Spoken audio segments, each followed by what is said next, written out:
Today, Donald Trump is in the UK making a second unprecedented state visit there.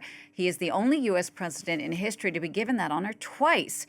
Now, during this two-day trip, Trump will be treated to a state banquet and a military flyover. And for British Prime Minister Keir Starmer, it's also a chance to make sure the UK keeps Trump on its side. Our London correspondent, Benedict Pavio, is in front of Windsor Castle, where it's all taking place. She joins us now live from there. Benedict, talk us through a bit more of the pageantry of today.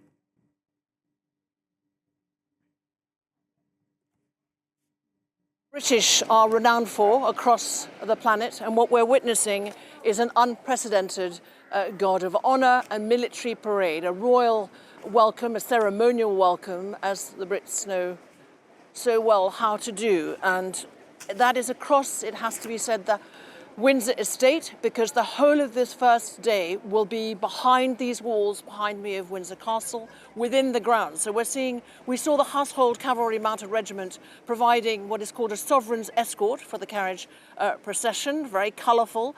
The route, as we can see, is lined by members of the armed forces with 3 military bands from the Royal Marines, the Army and the RAF. And as the carriage procession moves off, the US and UK national anthems were played.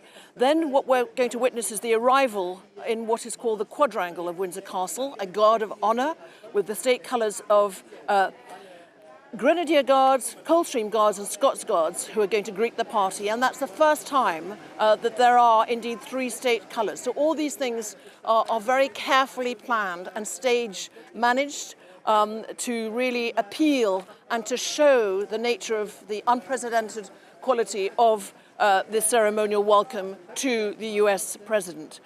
Then a guard of honour will be joined by a Foot Guards mass band, and the pipes and drums will give a royal salute, and the band will again play the US and British national anthems.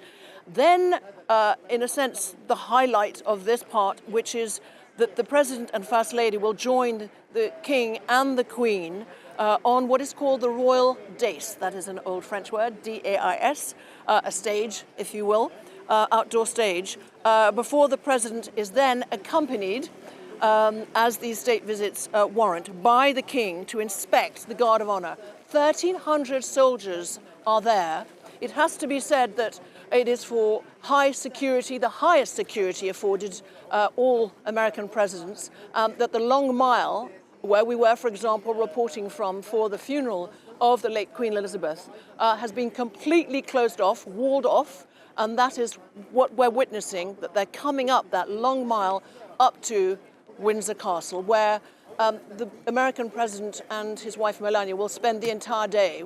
They will be seeing pictures from the Royal Collection, they will be having lunch there, they will be going to honour the late Queen in St George's Chapel and saying some prayers there. There'll be another military parade, there'll be a flyover of the Red Arrows and British and American F-35 jets, and then that royal banquet, and then the toasts from King Charles and President Trump. So all to look out for, to report on, and to see the relationship that President Trump loves so much, being with the British royal family. Indeed, Benedict, thank you so much for that. Very clearly. Benedict Pavio there at Windsor Castle. It really is a truly incredible spectacle. 120 horses, 1,300 members of the British military, and for the first time ever, as Benedict said, that flyover between US and UK military planes. We'll be keeping an eye on that throughout the day for you here on France 24.